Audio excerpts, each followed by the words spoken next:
Sakniki nggih kathah ahli sunnah wal jamaah sing ora cetha. Ngakune ya NU. Ngakune ahli sunnah tapi khutbah di gereja. Kan enten to niku. Wong ora waras kuwi. Jangan ikut-ikut orang seperti itu. Mereka mengaku ahli sunnah, bukan ahli sunnah, itu ahli dolalah niku. Neng gereja ceramah. Lah apa-apa. Dadak luli saya mau masukkan orang Islam. Kowe mlebu kafir kowe malahan. Kok masukkan orang Islam. Loh, apa enggak haram itu, Gus? Sing muni haram ki goblok.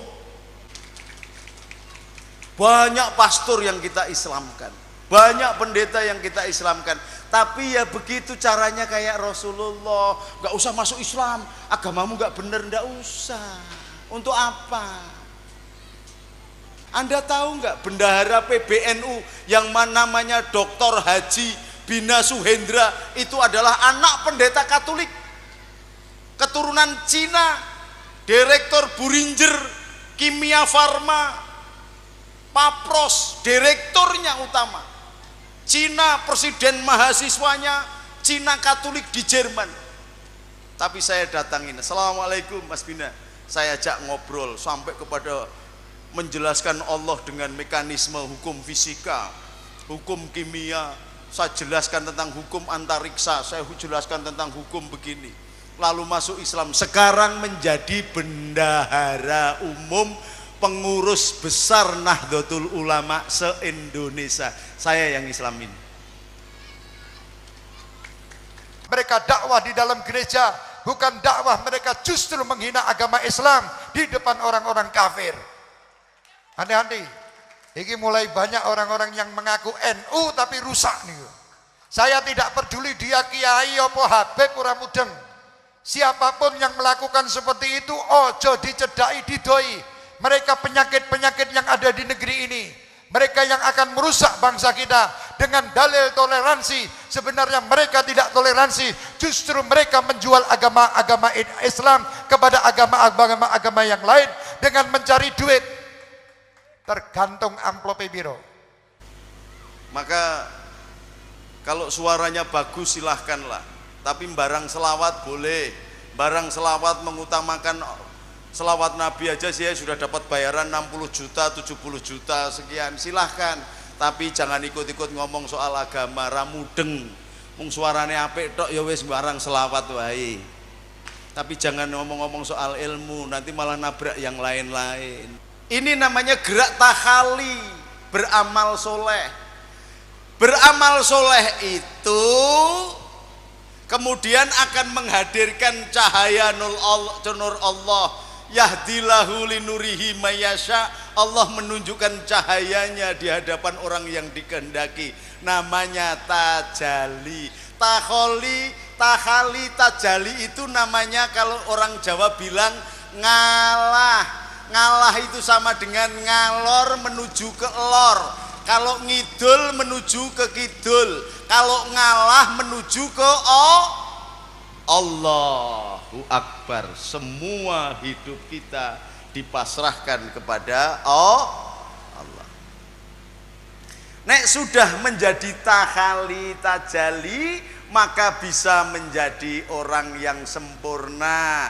Maka kalimatnya dipanggil oleh Allah, namanya adalah ya ayyuhalladzina amanu taqullaha haqqa tuqatihi wala tamutuna illa wa antum muslimun. Di sini adalah insan kamil yang sudah sempurna, maka dia bisa Allah itu berbuah.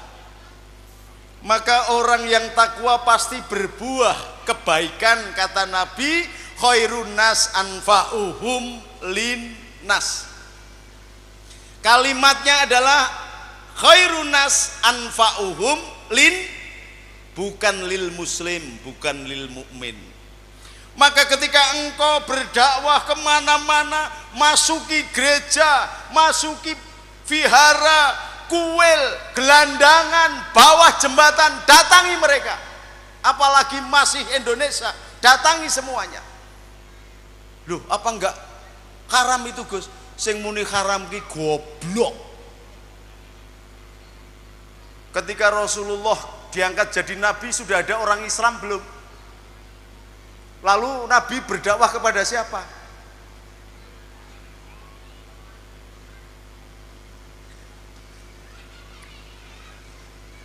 Datangi mereka, ajak, perdengarkan kemerduan Al-Quran. Kayak tadi anak kecil tadi baca Quran mendayu-dayu kayak begitu luar biasa. Innamal mu'minuna idza dzukirallahu wajilat qulubuhum. Dari suaranya aja orang bisa menggetarkan hati. Saya lihat sampean malah plira, plire, plengak, plengok, mbokne wedok neng ndi to kae. Sing ibune juga pakne linggih neng ndi to kae.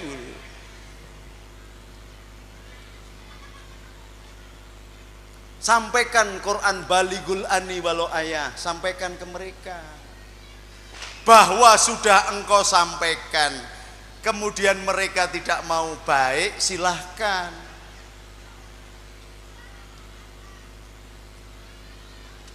Lu Qurannya kan mengatakan bahwa orang kafir itu tidak mungkin, Gus. Sawaun alaihim andartahum an lam tundirhum la yu'minun. Dikandani enggak dikandani padha wae. Ning kowe wis ngandani apa durung? Sudah memberitahu mereka atau belum? Kalau belum kok kamu jujuk-jujuk sudah mengatakan bahwa mereka tidak mungkin percaya? Belum tentu. Sayyidina Musa itu diperintah oleh Allah. Apakah Allah tidak tahu bahwa yang namanya Fir'aun itu tidak akan masuk Islam? Apakah tidak tahu? Tapi kewajiban kita atas manusia menyampaikan dakwatul Islam kepada siapa saja. Nabi Musa dan Harun diminta untuk datang ke Fir'aun untuk menyebut la ilaha illallah. Orang gelem tidak masalah, tapi sudah disampaikan. Anda tahu nggak bendahara PBNU yang namanya Dr. Haji Bina Suhendra itu adalah anak pendeta Katolik, keturunan Cina, Direktur Buringer Kimia Farma, Papros, direkturnya utama. Cina, presiden mahasiswanya Cina Katolik di Jerman. Tapi saya datangin, assalamualaikum Mas Bina. Saya ajak ngobrol sampai kepada menjelaskan Allah dengan mekanisme hukum fisika, hukum kimia. Saya jelaskan tentang hukum antariksa, saya jelaskan tentang hukum begini. Lalu masuk Islam, sekarang menjadi bendahara umum, pengurus besar Nahdlatul Ulama se-Indonesia. Saya yang Islamin.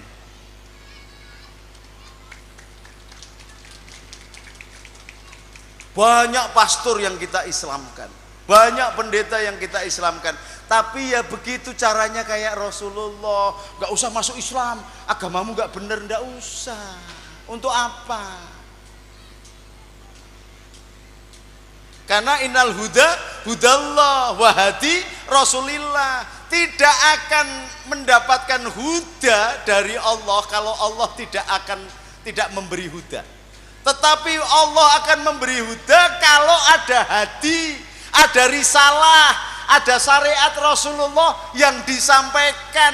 Lah nek mereka kamu datang aja tidak pernah, tapi setiap ketemu kamu kafir, kafir, kafir, bagaimana bisa mengenal Islam? Maka berpikir, ini ada orang yang ngomong-ngomong, wah ini ada Kiai NU keluar masuk gereja baca selawat. Lu bagaimana itu hanya untuk kira bener cari duit tok.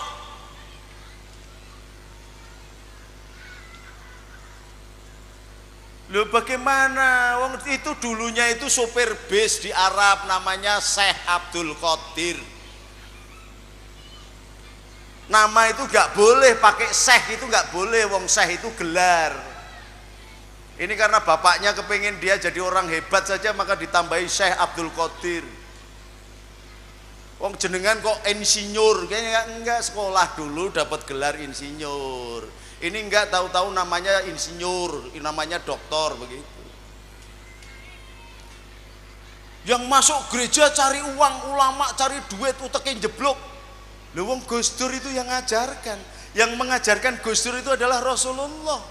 Rasulullah malah masuk ke rumahnya orang Yahudi yang matanya buta, mengajarkan moralitas agama sampai kemudian masuk Islam. Rasulullah yang masuk ke rumahnya orang Majusi yang setiap hari ngirim tai, dan kemudian karena kelembutan hatinya Majusi masuk Islam. Maka kalau suaranya bagus silahkanlah, tapi barang selawat boleh. Barang selawat mengutamakan selawat Nabi aja saya sudah dapat bayaran 60 juta 70 juta sekian, silahkan. Tapi jangan ikut-ikut ngomong soal agama, ramudeng. Mung suarane apik tok ya wis barang selawat wae. Tapi jangan ngomong-ngomong soal ilmu, nanti malah nabrak yang lain-lain. Ngaku mustasar NU saya ini dari bayi. Pengurus Ansor, komandan Banser, sekarang jadi komandan pendekar pagar Nusa se-Indonesia. Pengurus NU, Panglima pasukan berani mati, bukan Panglima Banser, pasukan Panglima berani mati ini. Janganlah dengan kelembutan, dengan moral. Gus, kok kenapa sampean masuk gereja begitu dong? Jangan kemudian ngomong di luar, ini ada kiai ngaku NU, ngaku Gus, ceramah di ini, masa Tola Al-Badru disuruh masuk gereja. Loh, kalau memang bener Tola Al-Badru masuk gereja, kan gerejanya jadi masjid. Goblok ora dinggo gitu loh, gimana?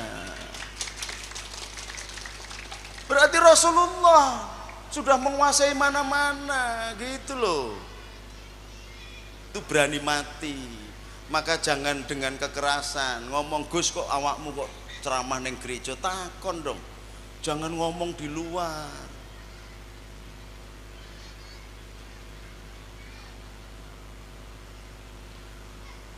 Wal afina aninas, saya memaafkan, mudah-mudahan dibuka hatinya dan tahu bahwa Rasulullah tidak secetek itu.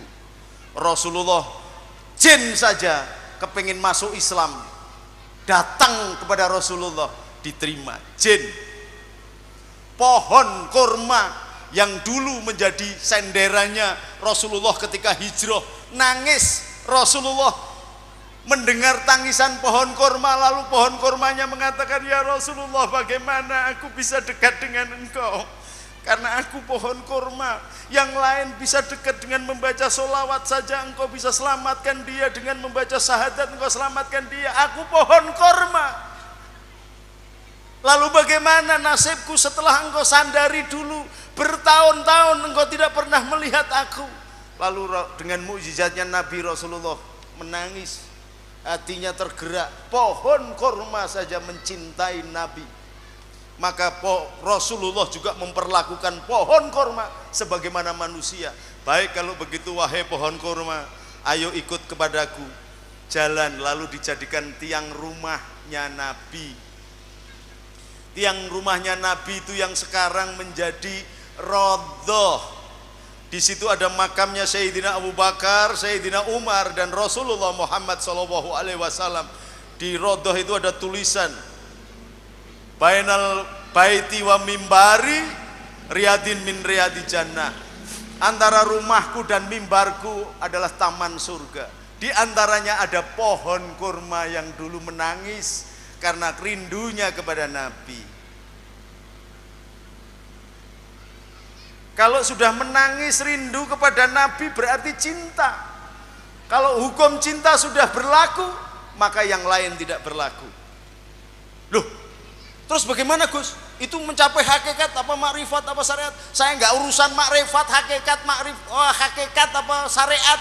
Pokoknya kalau engkau datang mencintai Nabi, Nabi akan datang merengkuh engkau, menggunakan tangannya untuk menyelamatkan engkau. Contohnya adalah seorang ibu ketika dia punya bayi. Bayinya ngompol apa? Bayinya dibanting apa? Dibanting enggak? Karena apa? Karena cinta. Engkau menggendong anak kecil, seorang bapak menggendong anak kecil, kemudian kakinya nendang wajahmu, anakmu kamu kampleng apa enggak? Karena apa ini? Karena cinta. Maka kalau engkau datang dengan cinta, ngaji enggak mudeng, fasih enggak, khusyuk apalagi, poso enggak bener, amal enggak tahu, tapi kamu datang dengan cinta kepada Nabi. Assalatu wassalamu alaika ya sayyidi ya Rasulullah. Khud biyadi kholat khilati adrikni. Ya Allah, berikan sesuatu dari tangannya Nabi sendiri.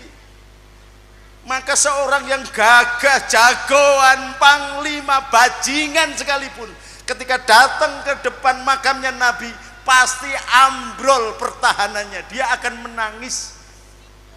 Lalu sampai di situ dia keluar, ditanya, kenapa engkau menangis? Enggak ngerti. Kamu berdoa apa? Enggak ngerti. Cinta menghabiskan syariat apapun. Bahkan cita-cita doa pun engkau lupa segalanya. Tetapi bahwa engkau tidak berdoa karena cintamu kepada Allah dan Rasulnya, bukan berarti kamu tidak berdoa. Oh, ini hukum cinta. Maka kalau mencintai semuanya jadi jalan pertobatan. Tapi kalau engkau getak-getak, orang nggak mau. Berapa pendeta Cina, pastor-pastor yang saya Islamkan, saya nggak pernah cerita, tapi bisa datang ke pesantren Abdurrahman Wahid. Kita tunjukkan akhlak yang baik. Rumah saya nggak ada pagernya, semuanya bisa masuk. Yang namanya pesantren Abdurrahman Wahid, semua orang bisa masuk. Bisa makan minum gratis. Berangkat umroh ongkosnya nggak cukup mangkat. Rumangsane aku ki sugih gitu. Ya ono wong Lampung sing mangkat urung lunas ngono kuwi. Ora apa-apa. Tapi karena cinta jadi semuanya jadi baik. Maka jangan hancurkan cinta yang sudah ditanam ulama-ulama bangsa Indonesia ini, baik yang Habib atau yang tidak Habib. Jangan dipisah belah. Kita tetap mempertahankan NKRI bukan karena kita mencintai NKRI, tetapi NKRI menjadi sebab kita diangkat oleh Allah menjadi orang yang beriman. Hubul waton minal iman.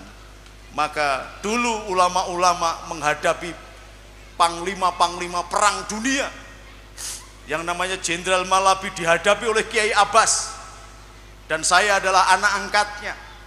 Maka kemarin di pesantren Buntet tak kumpul ke Densus 99 untuk ngadepi orang-orang yang macam-macam. Nek perlu rawe-rawe rantas, malang-malang tuntas. Jangan hancurkan Indonesia.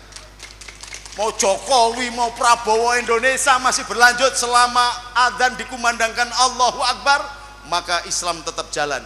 Maka cintai negerimu karena engkau mencintai Rasulmu. Atiullah wa atiur Rasul wa ulil amri minkum. Alafu minkum. Assalamualaikum.